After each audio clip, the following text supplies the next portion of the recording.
Okay, so this is the other issue I was going to talk about. This is coming straight on top, like literally seconds afterwards, because the uploading on this is actually really good. That's one thing I like about this computer. It's pretty fast. Yeah, so the previous video I spoke about Sunak and trust, and sleaze and corruption and all of that. What I want to talk about now is an issue that I feel the Tories might well be stronger on. Um, but again, it's an issue of trust and it's an issue of looking at the records. And the issue is China. Now, any senior politician with any ounce of common sense or decency or ethical compass will be backing Ukraine over Russia. That's a no-brainer. And any ambitious politician, whether they be Tory, Labour, Liberal, Democrat, um, they're going to oppose Putin and Russia and the barbaric things they're doing in Ukraine. Um, I heard a horrible report the other day about a POW who was castrated by Russian troops. Without going into too many details, I think it's a little bit like the myth of the good Wehrmacht. That is, during World War II, there was this idea, this revisionism rather, after the war, there was only the SS and Gestapo who done terrible things, but actually the regular Wehrmacht, the regular German army, also engaged in atrocities across Eastern Europe, across Poland, Belarus, Ukraine, during the war years, the Baltic states. It's done some truly evil things. The film Come and See, it's a Soviet film from the 80s, really shows that. Um, but I think that's what's happening with the Russian army.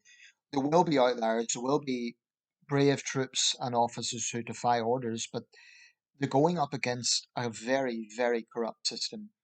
I don't want to go off on a tangent here, but it's absolutely repugnant what goes on in the Russian army. I mean, troops are hazed and brutalized from the beginning. So if that's how they treat their own men, you can imagine when they're facing, as they see it, the enemy, they're going to totally dehumanize them. It's a little bit like some American troops in Vietnam or Viet Cong troops against the Americans. It's this dehumanizing effect of war. It's a terrible thing.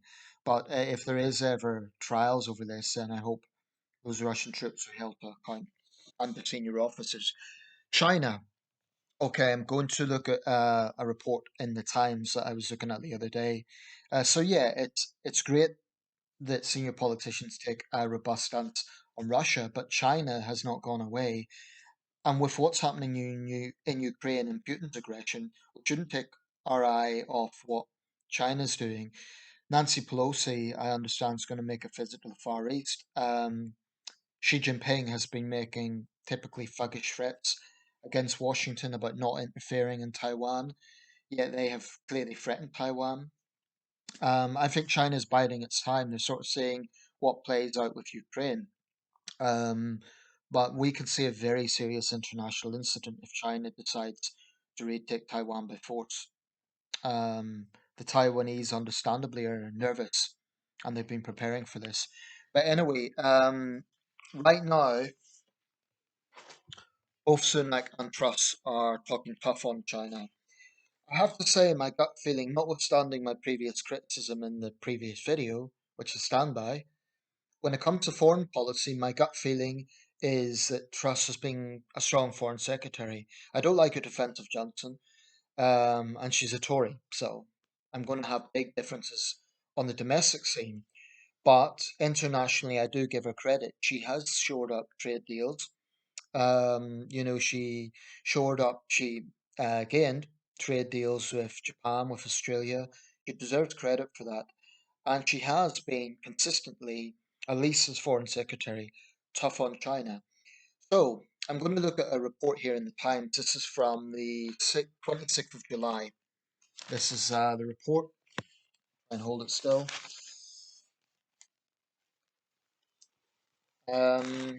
Trying to get a still picture there. That picture is of Xi Jinping and David Cameron in the plough in Princess Risborough in Buckinghamshire, 2015. It was a famous meeting where the locals could, to, well, leaders dropped in, Cameron and Xi. But it was a notorious example of Cameron's pandering to Beijing.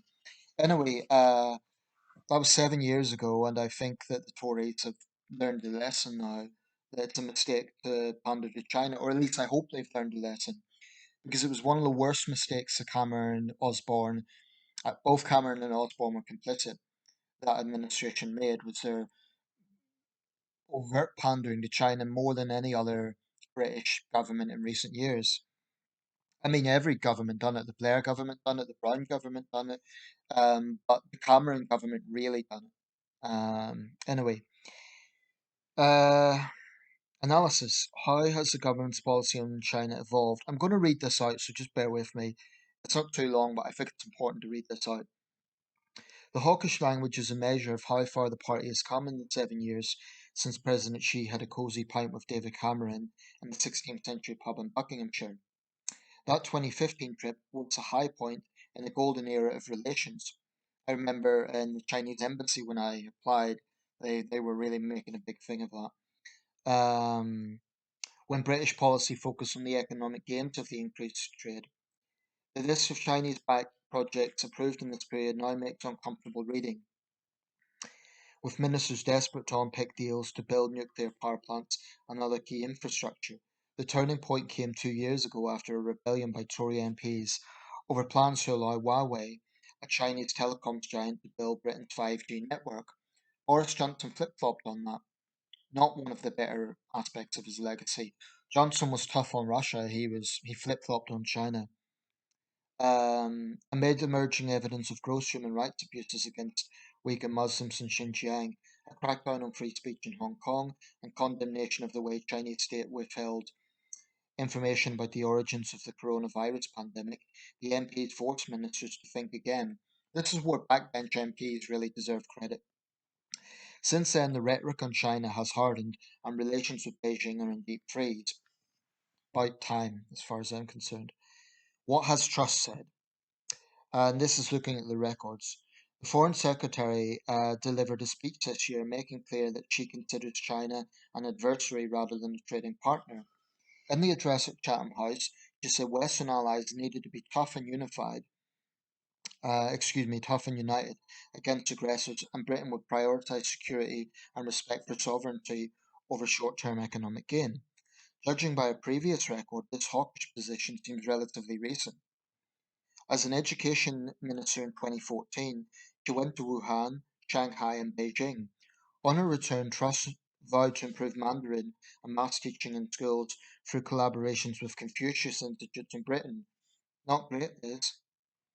Later that year, she became Environment Secretary, and in an infamous speech at the Tory conference, she celebrated an increase in British food and drink exports. We are selling tea to China, she said. Yorkshire tea. Said she wanted even more trade with China, and in 2015 returned to Beijing and Shanghai to lobby on behalf of food exporters. Um, she appointed an envoy in China specifically to develop the Chinese market for British goods. The importance of an economic partnership with Beijing was uppermost in her thoughts as late as 2019, when, as International Trade Secretary, she celebrated a deal to sell pig's trotters to China. Her department fought an attempt by Tory MPs to block Britain from signing trade deals with countries committing genocide. I'm going to have to explain that. The amendment was designed to bring attention to the plight of Uyghurs but was resisted by the government, though Truss was said to be bemused by the position. Since becoming Foreign Secretary and after a change of mood in the party, she has taken a firmer stance on China. The signing of the AUKUS Pact, providing nuclear submarines to Australia, was evidence of her desire to deepen military ties with an ally in a region threatened by Chinese expansionism. Similarly, her efforts to secure membership for Britain of the trading bloc of Pacific countries, partly set up to counter Chinese economic dominance, suggests nuanced thinking on trade. Well, looking at that, her record isn't squeaky clean and it isn't consistent. But one thing does come to my mind. Benedict Rogers, he's a human rights activist, he's a writer, and he's a long-standing interest in that part of the world, in China, in Burma. He's also a member of the Conservative Party membership level. He's endorsed Liz Truss. I mean, of these two. Now I value his opinion. I know him. Not I've not met the guy, but I've spoken to him briefly a couple of times. So I would weigh up his opinion quite strongly, and he seems to trust there's trust on China more than Rishi Sunak. So I would definitely put weight on that. Going back to the mid 2010s, her role as trade envoy or trade representative, it's significant. I would put more focus on her time as foreign secretary because it's a more senior position. And the fact of the matter is, as foreign secretary, she has been consistently hawkish. Now, if this is just a case of the party changing direction, rather than her own conviction, it's realpolitik. That's not really ideal, but it's better than nothing. It's better than nothing. I'd rather have her being tough because the circumstances have changed rather than continuing to be apathetic. What has Sunak said? His views are not as well documented as those of Truss, largely because his ministerial jobs have had less international focus. That's true. It's until now I didn't really know what Sunak's position on China was. Over the weekend, he criticised the way Western countries had rolled out the red carpet to Chinese investment. But over this weekend, this is all very recent, while turning a blind eye to China's nefarious activity and ambitions, and drew attention to the way Truss had once urged cooperation with Confucius Institutes. They had a heated row over this because he said it was recent, she said it was a decade ago. And I think they're both playing a bit with that. As a backbencher in 2017, however, Sunak was in agreement with Truss on the subject of selling food and drink to China. That's 2017, when what was happening to the Uyghurs was already being coming through. He said the government should sign free trade deals with emerging economies post Brexit and that China should be top of the list. Food demand is projected to grow by 70% in the coming decades, which is a huge opportunity for British producers. The demand is being driven by China, Brazil, the US, and India, all of which are countries that the EU has entirely failed to sign a free trade agreement with, he said. This is one of the major flaws of Brexit because the Tories are so fixated on it, getting Brexit done, and the religion of Brexit, that that was one of my concerns, and apparently it's true that they almost turned a blind eye to the human rights issue with the likes of China because they were so determined to show up trade post Brexit. Last year, Sunak continued to preach realpolitik in a speech at Mansion House, where he said the debate on China lacks nuance. He said Britain could pursue with confidence an economic relationship with China in a safe, mutually beneficial way without compromising our values or security. Benedict Rogers was critical of this. Sunak was also lobbying to re engage with Beijing behind the scenes. Earlier this year, he reportedly attempted to revive the UK China Joint Economic and Trade Committee, a forum for discussing trade, and was on the verge of re establishing the annual economic and financial dialogue, which has been paused since 2019. Sunak resigned before the talks were able to be rescheduled, but his desire to see them restaged suggests he still believes there is value in pursuing a trading relationship with Beijing. So looking at this, assuming the Times have got the information correct, I have to say overall, Trust comes across better. Why? They've both had periods of pandering to China, so neither of them can claim to be squeaky clean on this or to be consistently hawkish, not in the way that someone like Tom Tugendhat has. But they're both senior cabinet members. She's foreign secretary, he was chancellor, and I'm looking at recent history and I'm looking at their capacity in those great offices of state. Now, in the great offices of state, the Foreign Office, the Treasury, I have to say Truss has come across stronger. And it really does seem that it's only in the last month Sunak has suddenly found his hawkish side. And it seems he's only doing it because the Truss camp accused him of being soft on China, like, oh, we better fight back against this and show I'm tough. So he's making the right rhetoric. He's talking about closing Confucius Institutes, which would be very welcome, and I hope she matches that. But I do wonder, is this just Sunak being opportunistic? I mean, if he carries it through, that's great. And if this newfound toughness, as she put it, come around to my way of thinking. If he follows through on it, that's better late than never. But I have to say, of the two of them, I do trust Liz Truss more. Um, when it comes to Russia, I think they're both on the right side of things, as any, like I say, any senior Tory should be. Although, again, the Tory party in general needs to explain their links to Russian oligarchs. Boris Johnson's links to Dmitry Lebedev. I mean, Truss and Sunak need to look into that. And they need to distance themselves from that man because he supposedly has ties with Putin. I mean, Tories should be the party of national defence. They should be the party that's all patriotic and, you know, um, they would never negotiate on national security. But we cannot compromise on any area, not for short-term economic gain. So I want to see a Prime Minister Truss or a Prime Minister Sunak having some courage, having some backbone, and really taking a position on this. I give Liz Truss credit as Foreign Secretary. She has um, been assertive. She has been tough. She has showed courage. I give her credit for all of that. But she has to be consistent. And this is a woman who has changed her position a few times in public life.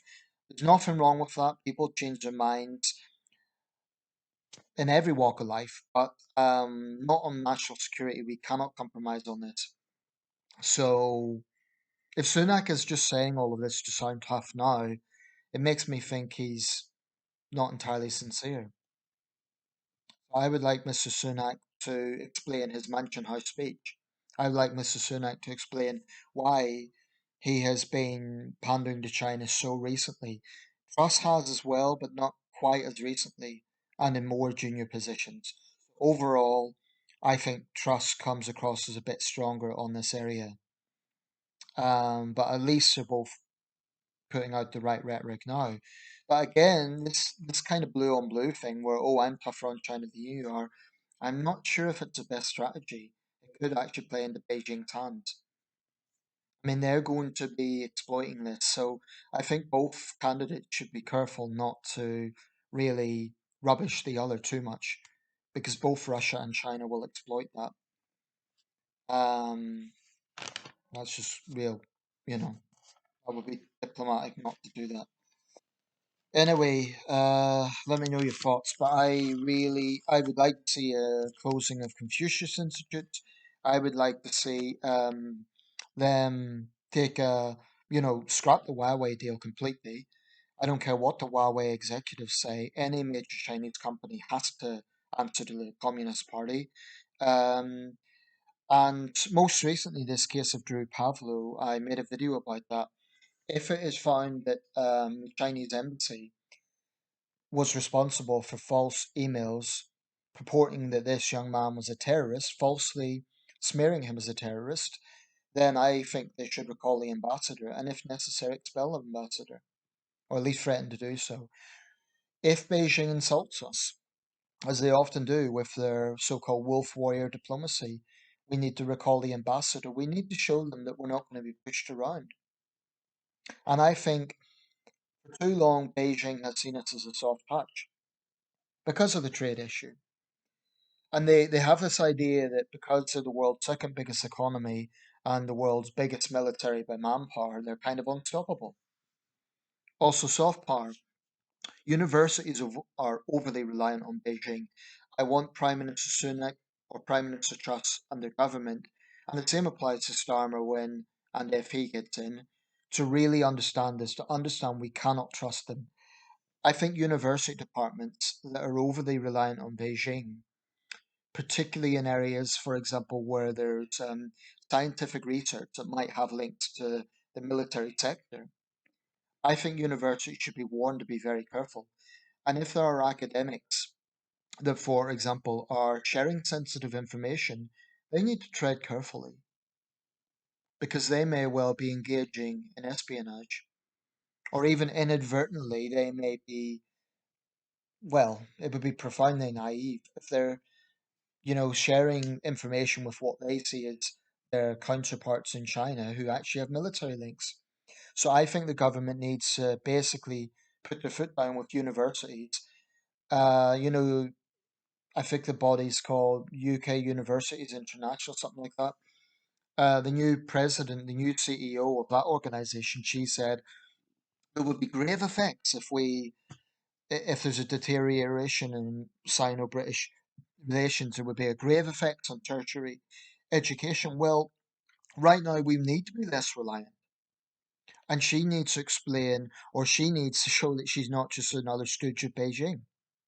She needs to acknowledge that there is actually a security threat with this. MI5's warned about it. I'm not suggesting that we stop Chinese students coming to the UK. I do think, though, for example, Chinese students who engage in bullying should be expelled. This happened during the Hong Kong protests, where they actively engaged in bullying and threatening their peers. Not a single one was expelled. I suspect the reason is because universities were scared of basically offending the Chinese embassy. So there's a lot of areas where we need to get tough, really. I think if a Chinese student comes here or a Chinese business person, that's fine, but they need to. I think the visa should be dependent on not acting basically as a Wu Mao nationalist. That is to say, this really aggressive sort of flag waving, "How dare you insult China" type, because that has been a phenomenon.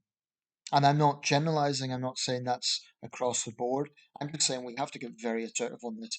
For a long time, Beijing has been using its so called soft power, that is, education, culture, as a way of kind of infiltrating Western societies and undermining our democracy. For example, they stir up the Chinese diaspora among students with nationalistic sentiments. The Beijing embassy, or rather the Chinese embassy in London, needs to be told to back off and not do that. Chinese students need to be told, you're welcome in this country, you've come here to study, have a good time, but you're not here to promote CCP or to promote Chinese nationalism. I really think we need to take a much more assertive line on this. And we need to reject these idiots who say it's racist or xenophobic to do so. They need to wake up, really.